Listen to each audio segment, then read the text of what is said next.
At first I thought I was dreaming. Everybody that ran by me died. I heard my husband, screaming, yelling. They were screaming and running, throwing their arms up in the air. My mind just went blank. I stood for like a few seconds and then I fell on the floor. You could see that smoke rolling. I mean, like I said, it was like a tidal wave. You can't see, you can't feel, it's heat, it's crackling. It was just clouds of gray, black, thick. As fast as I can crawl, the heat was there. It was a matter of seconds, and my kids would have been dead. The feelings were like, this can't be real. This isn't happening to us.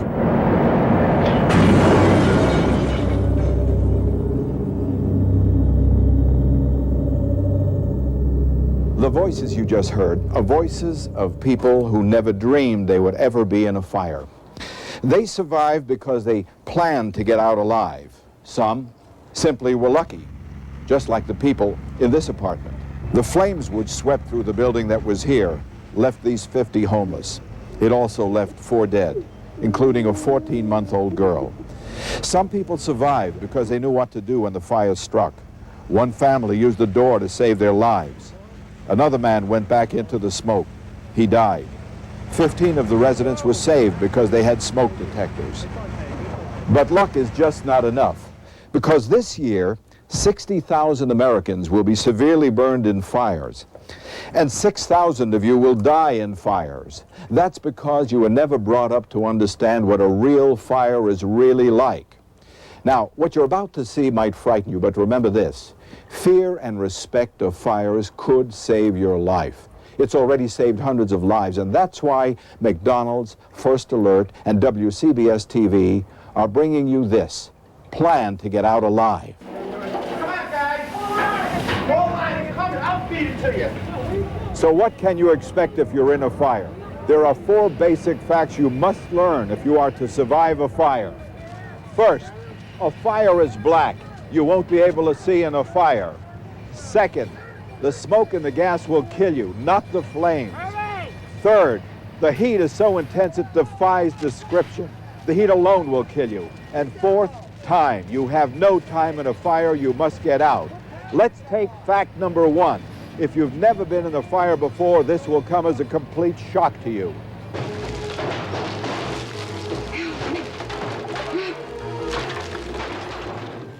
If you think this is what a real fire is, you're dead wrong. It's what the movies and television have led you to believe a fire is like. They have to do it with enough smoke and fire so you can see the action and the drama. But a real fire is this, the same scene, screaming, noise, burning, panic, the blackness. In a real fire, you are blind. To your horror, you will learn that in a real fire, you cannot see. Fire is black, it is not light. Black wasn't even a color black. I couldn't see my hands in front of me. You see nothing. You just feel heat and cracking. It's extremely dark, it's hot, it's scary. Sooner or later, according to statistics, each one of us will experience the terror of a serious fire. What's it feel like? First, forget about what you think a fire is like. Let us take you into a fire. It's frightening. To help you survive if it happens to you, we went to the New York City Fire Department Training Center, where firemen are taught to survive. This is part of what a fire is really like. Can you see me? To the left. I'm totally disoriented now, and I've only come in, what? Okay, now I want to stand here for a minute to see, oops, I'm hitting something. Okay, I can see what you mean. I have to feel around. Let me just turn toward the camera, where my cameraman, Nick Fisher, is.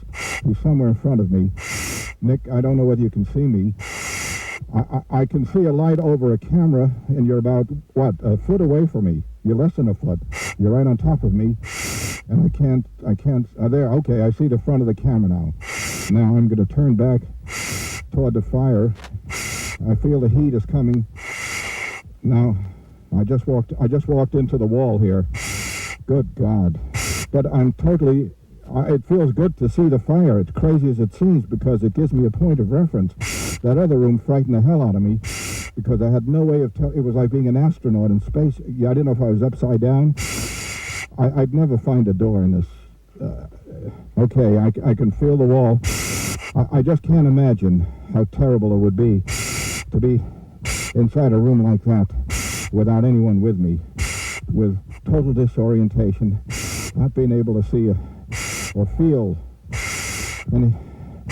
anything.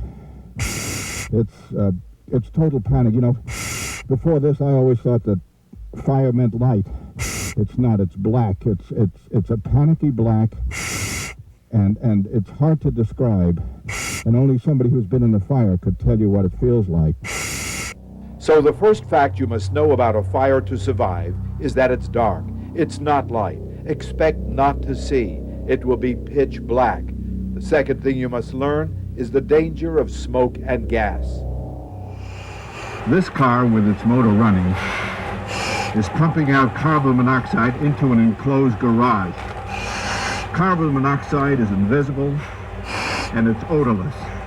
It will put you into a deep, deep sleep and kill you. But I'm wearing a firefighter's air mask. But this is the same carbon monoxide that's mixed in the smoke that you breathe in fires. And in a fire, you'll never stand a chance. You're sound asleep. It's the middle of the night, and a fire breaks out in your home. This acrid, noxious cloud of burning plastics and rubber comes pouring into your bedroom. Do you think you'd wake up? Do you think you'd smell the smoke and take action? Well, I guess I'd call the fire department. I would wake up, I would wake my family, and I would pray that the elevators were working and get the hell out. I have a terrible nose, but that I would smell. But the frightening fact is, the smell of the smoke would not wake you up. If anything, it would put you into a deeper sleep. Most victims, awake or asleep in a fire, will die from the smoke and gas inhalation. They will not die from the flames. Those who survive know the tragic effects of smoke and gas. The smoke poured in, then it was like a tidal wave. It was just like a big wave. My two sons were overcome by the fumes. They died in their sleep. 90% of the people we run into look like they're asleep, except their faces are dirty from the soot, because they've died from the gases. If you ran out into this smoke-filled hallway, not only would you not be able to see, but you couldn't breathe. It's like holding your head underwater, like drowning. Now you add to the smoke the invisible gas, carbon monoxide. It's in every fire. It's odorless. It numbs your brain. It puts you into a deep sleep, just as an anesthetic would. At first, I thought I was dreaming. I know that I couldn't move my arms and my legs. And it was terrifying at first. It was, because I've never been in a situation like that before. I've never been in a situation where I physically couldn't move when I wanted to, and it was downright scary. He would have been a victim, but his father pulled him out of the fire. The lesson here is simple. In most cases, it's not the flames that will kill you, it's the smoke and the gas. Because when you're asleep, you can smell the smoke. You lose your sense of smell, and that's why the noise of a smoke detector is your first line of defense. The third fact you must learn to deal with is the heat. Your body simply stops functioning. You die within seconds from the heat alone.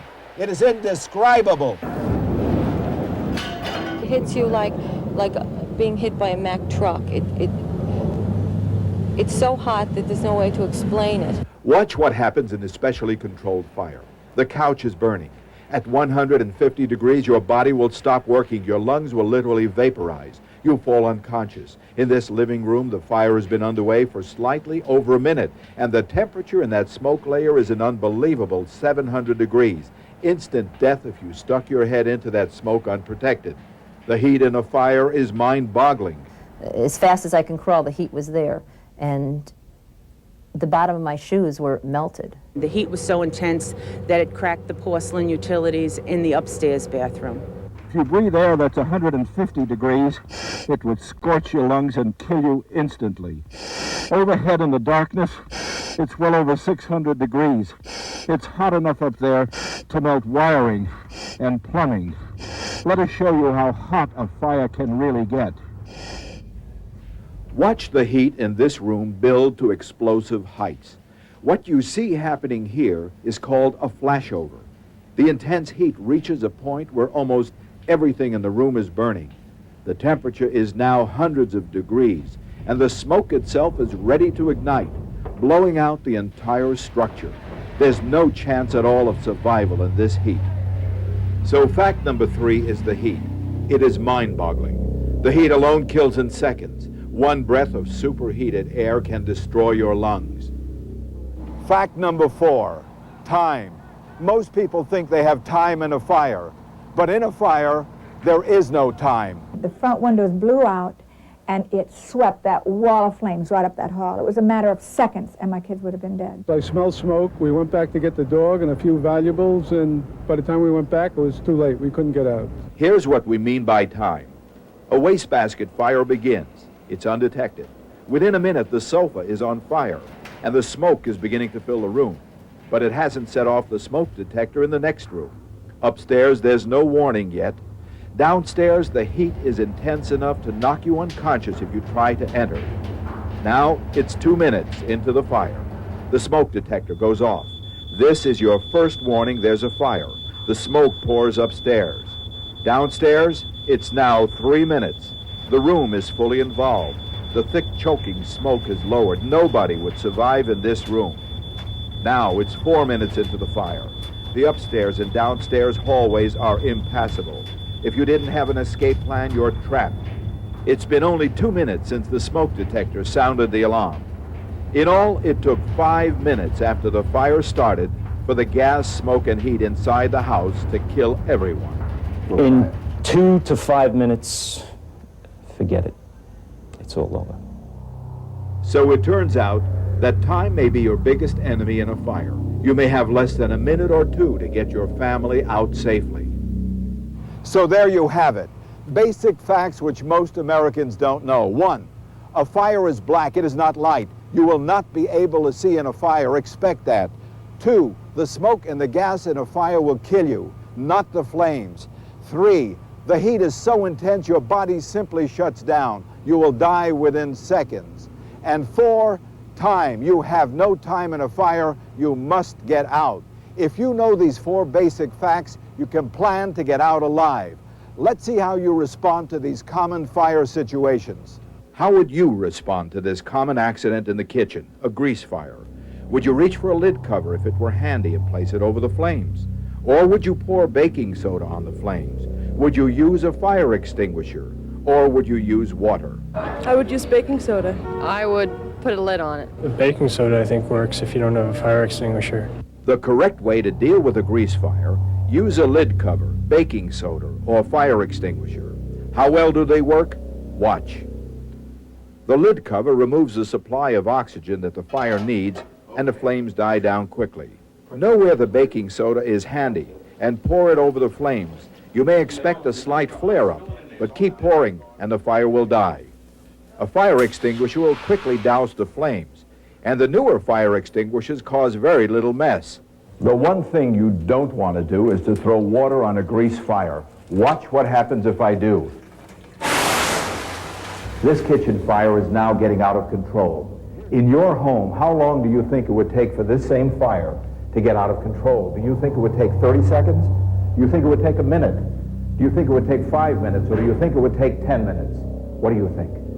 Most people think they have at least 5 minutes or more, but that's wrong. The correct answer, you may have no more than 30 seconds before the fire gets out of control. The advice is get out of the kitchen, alert the family, leave the building, call a fire department from outside the building. Don't go back into the house or apartment.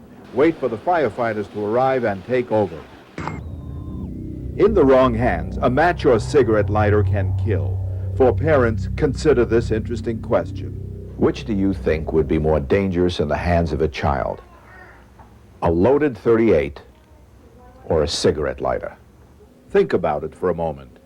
It's a question that Fire Marshal Charlie Wagner must answer every night when he comes home from work. He locks his gun and his lighter in a drawer. This is more dangerous than a loaded .38 revolver placed on a kitchen table in front of a child. This is more dangerous because this can kill dozens of people. Children are intrigued by fire, blowing out matches or candles. Ask your youngster where the matches are kept, and you may be in for a surprise. They're in the kitchen on the top drawer. She keeps them on a counter in the cookie jar. They're on the counter next to the refrigerator in the kitchen. Here's a question. Children killed from playing with matches and lighters are usually how old? 3 years, 6 years, or 9 years? The answer shocks many. It's toddlers, usually around the age of 3, killed while playing with lighters and matches. Children don't mean to kill with matches, nor do careless smokers mean to kill with cigarettes, yet both do. Question: true or false? Most fires caused by careless smoking are in the bedroom. I think it's true because people probably fall asleep in bed, the cigarette hits the mattress, it smolders and starts a fire. True, people get too relaxed and they forget about the fact that they're smoking. I think a lot of people that smoke in bed. They have their last cigarette before they go to sleep at night and fall asleep with the cigarette still burning, and so that starts a fire. The correct answer is false. Most careless smoking fires occur in any room of the house: the living room, the television room, the playroom, any room you smoke in. You're at a party. The folks are smoking and drinking, having a good time. And unnoticed to anyone, someone has dropped a cigarette butt on the couch. How long do you think that cigarette butt would continue to smolder before bursting into flame? Do you think it would be 15 minutes, 30 minutes, an hour? Or maybe you think it would smolder for 3 hours before breaking into flame. The answer is that cigarette butt could smolder for well on to 3 or 4 hours before bursting into flames, well after you've gone to bed. Now, let's see how well you can plan to get out alive if a fire breaks out in your home. The house is on fire, there's smoke and there's flame. How much time do you think you have to wake up the family, to call the fire department, to look for the valuables, look for the pet? How much time do you have to fight the fire? How much time do you think you have? How much time do you have before this fire could kill you? 1 minute? 5 minutes? Do you have 10 minutes? Or 15 minutes? I would say about 10 minutes. I don't know, 10 minutes? About 10, 15 minutes, I guess. The correct answer is 1 minute before you are trapped. You don't have time. Time is your enemy. You measure it in seconds and minutes. If you didn't get out of that building in the first 2 minutes, you were dead. But let's begin at the beginning. The smoke detector goes off. It's the middle of the night. How would you react? And answer truthfully. What is the first thing you think you'd do? Would you call a fire department? Would you rush off to see what set off the alarm? Would you wake everybody up? Or would you run for your valuables? Would you start getting dressed? I would start getting dressed. I'd call the fire department first. And I'd run for the valuables. Most people would do the wrong thing. The correct answer is first wake everybody up and then get out of the house. It's important to remember time is against you. First, make sure everyone knows there's a fire, then get out. Make your calls from outside the burning building. You've taken the first step. You've awakened everyone. But as you try to get out, you run into dense smoke. What would you do? Would you take a deep breath and make a run for it? Would you crawl toward safety? Or would you go back into your room and close the door? Back in the room. I tried to get out of the stairway. The correct answer is you would go back into your room and close the door. If you allow it to remain open, the fire and smoke will follow you. It will spread through the house rapidly, killing everyone. The fire will spread with enormous speed. So remember, you must keep the door closed. That way you keep the fire and the smoke away from you. If the firefighters don't get to you in minutes or there's no help, jumping from a one-story dwelling would save your life. The fire in your house is now out of control, and you must evacuate as quickly as possible. True or false? The best way to make sure that everyone gets out safely is get out together. Is that true, or do you think that's false? Go out together, everyone together, okay? I think it's false, because if you waited to get a whole group out, you'd probably all get stuck. Everybody should get out at the same time. The correct answer is false. Sometimes you can get out together, but in most cases you have to leave individually, and that means you must have an escape plan. You must know where the exits are. You must know who is to help the youngest and the oldest. You must have a predetermined meeting place outside the building. And above all, you must hold fire drills so you know what to do. If you live in a high-rise, there are other facts you should know in planning to get out alive. You're trapped in a high-rise apartment. There's smoke, there are flames, and there's panic. But you've closed the doors against the heat, the flames. How long do you think you can remain alive inside this apartment? Do you think you could stay alive 15 minutes, 30 minutes? Could you survive in this apartment for 45 minutes? Or could you remain alive for over an hour? How much time do you have? The correct answer is more than 1 hour. Most high-rises today have doors which will contain the fire for several hours. The floors in high-rises are also protective and will keep the fire at bay for several hours too. You're back in your room. The firefighters have arrived on the scene. What should you do? A, call the fire department and give your location in the building. B, open the window to get air. C, hang a signal out the window to give your location. Or D, place wet towels around doors to keep out the smoke. The correct answer is all of the above. According to fire experts, you should open your windows top and bottom to ventilate your room. Stay at the window. Keep your head at the bottom for the fresh air intake. And if firemen are busy elsewhere in the building, don't panic. They'll only come for you if there's danger, and you may end up sitting the whole thing out quietly in your room. The questions you've just answered underscore the points that a fire is black, it is not light, you won't be able to see. That smoke and gas will kill you and not flames. That the heat is so intense, it alone can kill you. And that time, you have no time in a fire, you must get out. Now let's apply that knowledge and planning to get out alive. First, how you cope with the darkness. This is your bedroom. You've lived in it for years and you know it intimately. Yet when a fire breaks out, in minutes, it will turn into this. You're sound asleep in your bed, so you won't know this is happening. There's a fire in a room down the hall. The smoke is coming into your bedroom, filling every nook and cranny. It's blinding, choking smoke. It's slowly lowering to the bed. You won't smell the smoke because in your sleep, you can't smell smoke. Suddenly, you're awake. You've heard screams, fire sirens. You spring out of bed. But where's the door, the window, the closet, the lamp? This is what a fire is like. You will find yourself in total blackness. Fire is black. It is not light.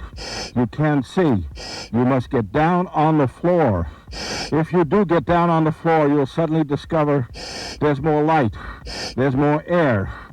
The choking smoke is above you. At this point, you must remember three very important things. One, you get more latitude to move. The choking smoke and the hot air is above you. Here, too, use a flashlight. Have one next to your bedside for this sort of an emergency. It will help you find your way out. And third, you must have an escape plan. Know which way to move in the case of fire. At this level, I can get out. I know what my escape plan is. I've rehearsed it. I'm heading toward the exit. The door lies in this direction. If you know what to expect, you can get out alive. Know what to expect. Katie Kramer knew what to expect. She saved her family. I was sound asleep in my bed, and suddenly I felt something hot on my feet, and I looked, and my bed was catching on fire. It was black, totally black, and you couldn't see a thing in the room. I crawled over here and out the hall and got my mother and sister and father. So remember three key things. To help you survive the darkness in a fire, you've got to get down on the floor and crawl. A small flashlight may help in the dark, and you've got to have an escape plan. Rehearse it, because you probably won't be able to see. And now, how to cope with the smoke and gas in a deadly fire. You're in your bed and you're sound asleep. A fire breaks out in the early morning hours. The smoke fills your room, covers your bed, and the frightening thing is you won't smell the smoke. Most victims of fires are found dead with a thin layer of soot across their faces, because no matter how acrid and bitter the smoke, you won't smell it. The carbon monoxide will put you into a deeper and deeper sleep. It acts as an anesthetic, and the only defense you have against this smoke is a smoke detector. Where you place your smoke detectors and how many you have can spell the difference between getting out alive or death. Now watch what happens in this home, specially designed by the Nassau County Fire Service Academy. The smoke begins pouring out into the first floor hallway. The alarm in the hall goes off after a minute and a half, but not before the hallway is already beginning to fill with smoke. Upstairs, the smoke detector outside the bedroom doesn't go off for another 2.5 minutes. That's a full 4 minutes after our controlled fire is started. And that is why the fire experts advise you should have a smoke detector on every level in your home. Here, upstairs in the outside hall. And if you sleep with your bedroom doors closed, you should have a smoke detector in each of your bedrooms. The bigger the house and the more the rooms, the more the smoke detectors. This one here in the hallway downstairs went off first, gave us added time to get out. But there's one problem. 50% of the smoke detectors in this country don't work. That's because people don't change their batteries, or they take the battery out and forget to replace it. Please, on your birthday or on a holiday, check your batteries and change them. A smoke detector can spell the difference between life and death. So remember, your life and the life of the smoke detector depends on its battery. The battery in my smoke detector was rusted to the mechanism. It's very embarrassing.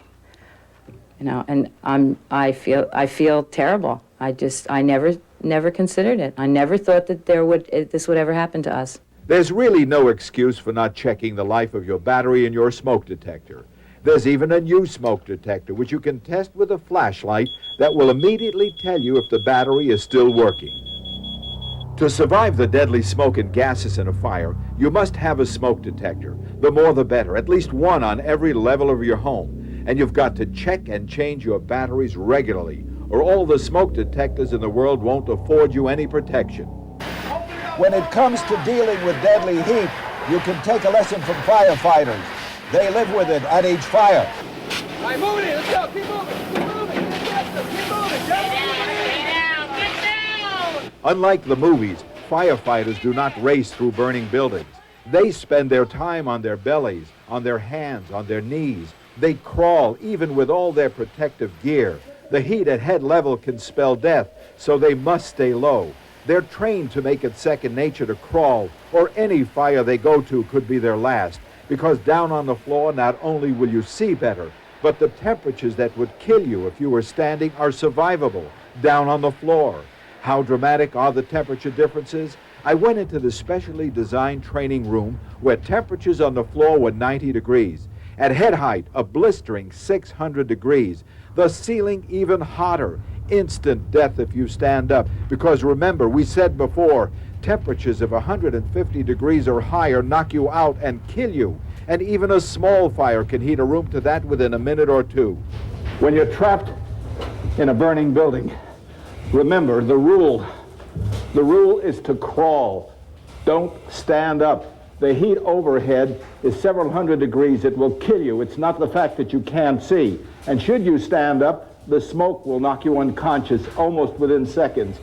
So crawl. Right now, there's a little smoke here at the bottom. Eyes are tearing.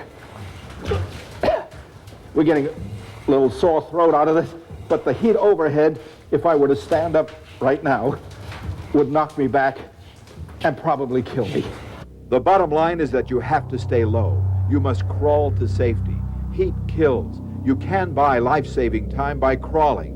And there are some other things that will also buy you time in a fire. The smoke alarm is sounding. There's a fire somewhere in the basement. The thick, blinding, choking smoke is rolling through these hallways and into rooms. You've got to get out alive. And in order to do that, you need to buy time. And there are two facts you must know in order to buy time. The biggest mistake that you can possibly make when a fire breaks out is to think that you have time. But time in a fire really works against you. You have no time. And most people who die in fires die in the very first 5 minutes. They are trapped because they wasted time.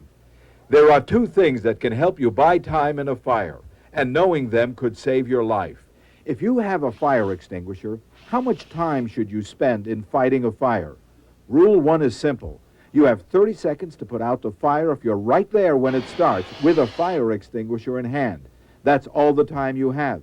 So, if you're watching television and smoke and flames suddenly break out, you have 30 seconds to grab a fire extinguisher and put the fire out. If you can't control it in 30 seconds, get out. This fire could get out of control in seconds and you're trapped. But never waste time looking for a fire that's already underway in some other part of the house. Use what little time is left to you. Get you and your family out alive as quickly as possible and call for help. And last, have an escape plan. Now that sounds easy, but believe me, it isn't. Right after the broadcast, try this. Find a room, your favorite room that you know intimately. Now, with the help of a partner or by yourself, close your eyes, turn around several times. Now, with your eyes closed, get down on the floor. You have an escape plan. Try to find your way out with your eyes closed. See how long it takes you. Now remember, this is an imaginary fire. In a real fire, this is what you'll have to contend with. There'll be obstacles in your way. You have to know where to go. The smoke is black, it's blinding, and it's choking. But I know where the escape plan takes me, along the wall. I've rehearsed this many times. You must do the same thing. The kitchen should be just here, yes. Here it is. Linoleum floor, carpeting. This is the kitchen. The exit is just 10 feet ahead, along the side wall here. I can't see it yet. It's still too black and the heat has got me down on the floor, so crawl. There's the exit. Now I can get out. You must have that escape plan, and you must rehearse it. So we've learned that if you're right there when a fire breaks out and you have a fire extinguisher, you've got about 30 seconds to put out the fire. If you can't, get out. And don't forget, you've got to have an escape plan because time is against you. Along with a fire extinguisher, another important tool that most people don't know about is the door. It will help keep the flames, the heat, and the smoke out. Listen to this message. A fire breaks out on the first floor of the two-family house. Door. The woman quickly leaves to call the fire department. Door. And 2 people die upstairs, overcome by smoke. Door. A man smoking in bed starts a fire. The door. Leaves the bedroom, rushes to a phone. The door. And before the fire department gets there, the door. The rest of his house burns down. The door. Is there one single act that could have been done? Close the door. To help prevent this needless loss of life and property. Close the door. What should these people have done? Close the door. Do you know that a door is one of the best pieces of firefighting and life-saving equipment? Close the door. And if you leave a room that is on fire, close the door. If you simply close the door, it will help stop the fire and smoke from spreading too quickly. Close the door. We hope you never experience a fire, but statistics tell us that most of us will. It is frightening, but you've learned some of the basic facts about surviving in fires. And if you plan to get out alive, you can. Others have, and you will too.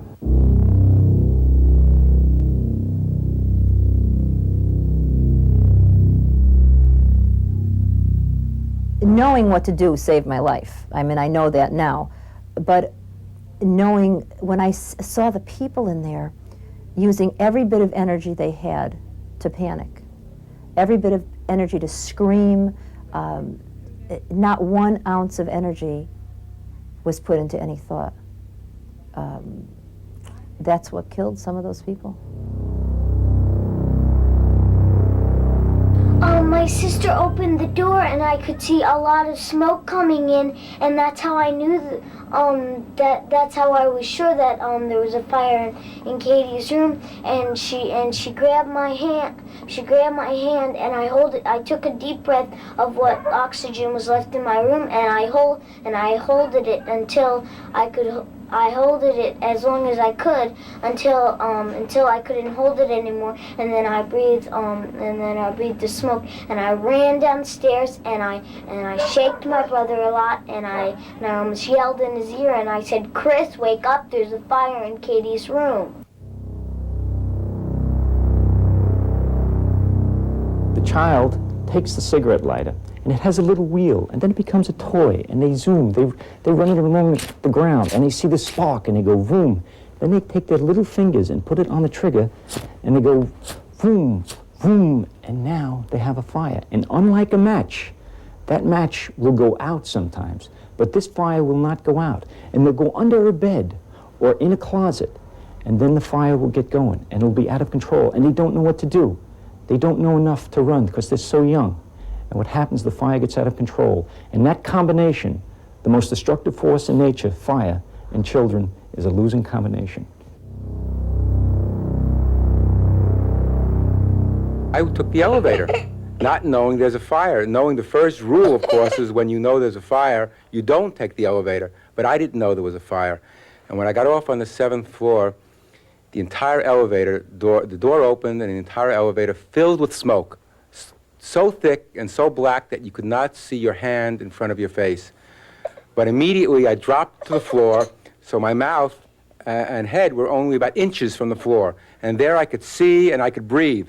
And at that time I was banging on the alarm of the elevator, which I think the power was going off, but it did close, and it crept down to the 6th floor and opened partly where someone pulled me out. But the smoke was so thick you could not breathe.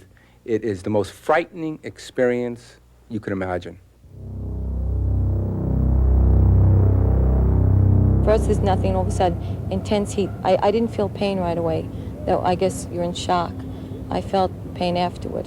You feel intense heat. Well, there's no way to describe it. I mean, put your finger on a match and you get a little idea, but your whole body is engulfed in this heat.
Plan to Get Out Alive is brought to you as a public service by McDonald's and First Alert, the leader in fire safety products.